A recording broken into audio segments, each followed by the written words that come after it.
មានឬអ្នកក្រសៀវភៅកំណត់វាសនាយើងបានឲ្យនិយមន័យនៃជីវិតខុសៗគ្នាប៉ុន្តែយើងកំណត់និយមន័យជីវិតខ្លួនឯងបែបណាក៏បានដែរត្បិតអ្វីៗជាជំរឿនរបស់យើងទេហើយវាក៏ជាការទទួលខុសត្រូវរបស់យើងដោយខ្លួនឯងផងដែររឿងជីវិតនេះចូលកុំប្រមាថលើជីវិតឲ្យសោះហើយក៏ពុំគួរបណ្តែតបណ្ដោយខ្លួនលើការរស់នៅដែរត្បិតជីវិតមានតម្លៃខ្លាំងណាស់សំខាន់ឲ្យតែយើងចេះប្រើប្រាស់វាអ្នកខ្លះរស់នៅបំរើតែតណ្ហាខ្លួនឯងហួសហេតុជាប់ជំពាក់ហួសហេតុមិនដាច់ស្រឡះចាញ់ខ្លួនឯងជីវិតមិនរីកចម្រើនស្ថិតក្នុងសភាពដដែលក៏កើតចិត្តប្រមាថថាជីវិតគឺជាការឥតន័យទស្សនៈនេះទទួលឥទ្ធិពលពីទស្សនវិទូ Albert Camus ខ្ញុំសូមរំលឹកទស្សនៈមួយរបស់លោក Albert Camus ដែលលោកនិយាយថាបើចង់រស់នៅក្នុងជីវិតគឺត្រូវរស់ឲ្យបាន2ដងគំនិតនេះគឺគ្រាន់តែចង់ឲ្យមនុស្សចេះប្រឹងប្រែងអត់ធ្មត់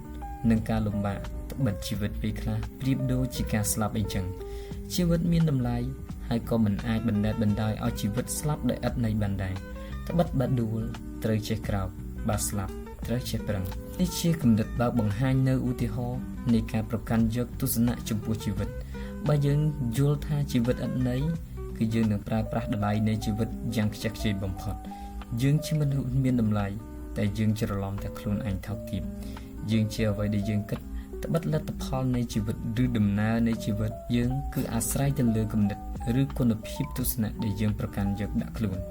ទស្សនៈអំពីជីវិតមានច្រើនរាប់មិនអស់បែរជាយើងមិនទៅសិក្សារៀនសូត្រតាមយកដាក់ខ្លួនតែហេតុអ្វីយើងប្រកាន់យកគំនិតរបស់ទស្សនវិទូ Albert Camus ដែលខ្លួនយើងប្រហែលជាយល់បានសាប៉ុណ្ណោះពីជំរឿពិតនៃទស្សនៈនេះបានន័យថាកំបិតគឺជាកំបិតហើយតែតើយើងចង់កាន់ខាងដងឬកាន់ខាងផ្លែថ្ងៃនេះយើងយល់បែបនេះយើងគិតបែបនេះវានឹងស្ដែងលទ្ធផលអនាគតដោយអ្វីដែលយើងបានគិតថ្ងៃនេះសៀវភៅក៏អញ្ចឹងដែរបើថ្ងៃនេះយើងកាន់សៀវភៅនយោបាយគឺថ្ងៃក្រោយទៅយើងនឹងមានចរិតបែបអ្នកនយោបាយបើយើងកាន់សៀវភៅចំនួនថ្ងៃនេះគឺថ្ងៃក្រោយទៅយើងនឹងមានចរិតបែបពាណិជ្ជករបើថ្ងៃនេះយើងកាន់សៀវភៅទស្សនវិជ្ជាគឺថ្ងៃក្រោយទៅយើងនឹងមានចរិតបែបអ្នកទស្សនវិជ្ជាបើយើងកាន់សៀវភៅគំនិត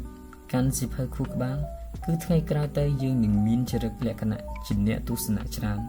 នឹងមានគំនិតក្នុងការដោះស្រាយបញ្ហាជីវិតបានច្រើននេះជារឿងដែលខ្ញុំជូនជាគំនិតម្ដងហើយម្ដងទៀតថាតើយើងចង់បានជីវិតបែបណាចង់រស់នៅបែបណាចង់ខ្លាយទៅជាអ្វីគ្រាប់ពូជដែលយើងដាំថ្ងៃនេះវានឹងដុះរីកលូតលាស់ធំធាត់នៅថ្ងៃក្រោយចាក់ជាមិនខានទស្សនៈដែលខ្ញុំលើកឡើងនេះវាមានលក្ខណៈស្រដៀងនឹងការសាប់គប់មិត្តដែរមិត្តល្អតែនាំយើងឲ្យរុងរឿងតែមិត្តមិនល្អតែនាំឲ្យជីវិតយើងរ៉ាប់រ៉ាសៀវភៅល្អតែធ្វើឲ្យយើងរស់នៅមានសេចក្តីសុខតែសៀវភៅមិនល្អតែនាំយើងឲ្យរងទុក្ខបើទោះបីជាពេលខ្លះយើងមានលុយយើងមានឡានទំនើបយើងមានវិឡាស្កឹមស្កៃក៏យើងរកសុខសន្តិភាពផ្លូវចិត្តមិនឃើញដែរការរស់នៅក្នុងជីវិតនេះបើចង់ខ្លាំងត្រូវរៀនរស់នៅប្រមូលនៅភាពរឹងមាំបើចង់បានទស្សនៈច្រើនត្រូវរៀនរស់នៅប្រមូលគំនិតបើយើងចង់ចាស់ទុំត្រូវរៀនរស់នៅប្រមូលនៅការអត់ធ្មត់បើចង់ខ្លាយទៅជាមនុស្សដែលមានទស្សនៈច្រើនត្រូវរៀនរស់ប្រឹងអានសៀវភៅគំនិតប្រភេទសៀវភៅដែលយើងកាន់នឹងដៃថ្ងៃនេះវានឹងកំណត់វាសនារបស់យើងនៅថ្ងៃក្រោយប្រៀបដូចជាចរិតដែលស្ថិតនៅនឹងខ្លួនយើងថ្ងៃនេះវានឹងកំណត់វាសនាយើងនៅថ្ងៃក្រោយអ៊ីចឹងដែរមនុស្សជាតិមិនដឹងជាកើតប៉ុន្មានដំណោហើយមកទេឬចំពោះចំនួនសៀវភៅនិងប្រភេទសៀវភៅក៏មានច្រើនរាប់មិនអស់ផងដែរក្នុងមួយជាតិនេះថាយើងរំពឹងខ្លួនឯងនឹងរស់បានប៉ុន្មានឆ្នាំឧបមាថាយើងអានសៀវភៅមួយឆ្នាំ12ក្បាលយើងសាកប្រឌិតថាយើងរស់នៅបាន100ឆ្នាំអីចឹងតែក្នុងរយៈពេល100ឆ្នាំយើងអានសៀវភៅបានប៉ុន្មានក្បាលស្របពេលដែលចំនួនសៀវភៅសរុបដែលអ្នកប្រាជ្ញអ្នកចេះដឹងក្នុងពិភពលោកនិពន្ធឡើងមកមានរាប់មិនអស់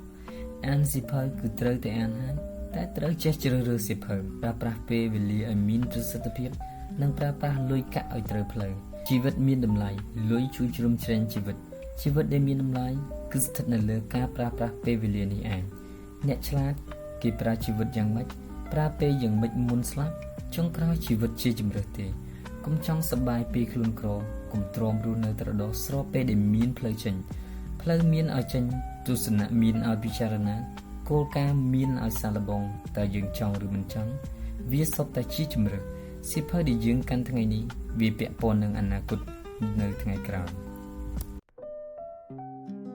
សួស្តីសនីតមានអារម្មណ៍មិនដែរទៅវាជាតិដំណាននេះពេលដែលយើងអានសៀវភៅអញ្ចឹងមានអារម្មណ៍ថានិយាយហើយនេះគឺលើកទី1ដែលសាលាបានរៀបចំកម្មវិធីជាអំណាចហើយជាល្អខាងមែនទែនដែរដែលបានអាននៅសាធារណជនគ្នាជាមួយអ្នកច្រើននេះខ្ញុំអានទៅអាចខ្ញុំចាប់អារម្មណ៍ស្ងប់មិនខ្លាចអំពើហិង្សាមិនឆេះឆាវអាចធ្វើឲ្យខ្ញុំយល់ដឹងពីទៅបានច្រើនខ្ញុំចំណេះដឹងកាន់តែកើតហើយមានអារម្មណ៍ថាប្លែកម្យ៉ាងដែលយើងបានអានសៀវភៅចង់គ្នាបើយូរយើងបានអានចង់គ្នាម្ដងហើយវាក៏អាចជួយយើងមួយគឺបាននៅចំណេះដឹងផ្សេងៗដល់យើងដែរហើយក៏ធ្វើឲ្យយើងជួយអាចជួយយើងកាត់ស្ត្រេសបានក៏ដូចជាជួយយើងមានសេរីភាពនៃគំនិតរបស់យើងអញ្ចឹងចូលរួមអានទាំងអស់គ្នាបានច្រើនហើយវាបានបង្កើតកម្មវិធីនេះឡើងហើយត្រូវអានរាល់ថ្ងៃប៉ុន្តែកម្មវិធីនេះធ្វើឡើងដើម្បីដោះស្រាយឲ្យយុវជនយើងអានទៅឲ្យយុវជនយើងអានទៅអញ្ចឹងខ្ញុំជាក្រុមប្រឹក្សាយុវជនមួយចង់ឲ្យសាលាធ្វើកម្មវិធីនេះឡើងជារៀងរាល់ឆ្នាំបាទ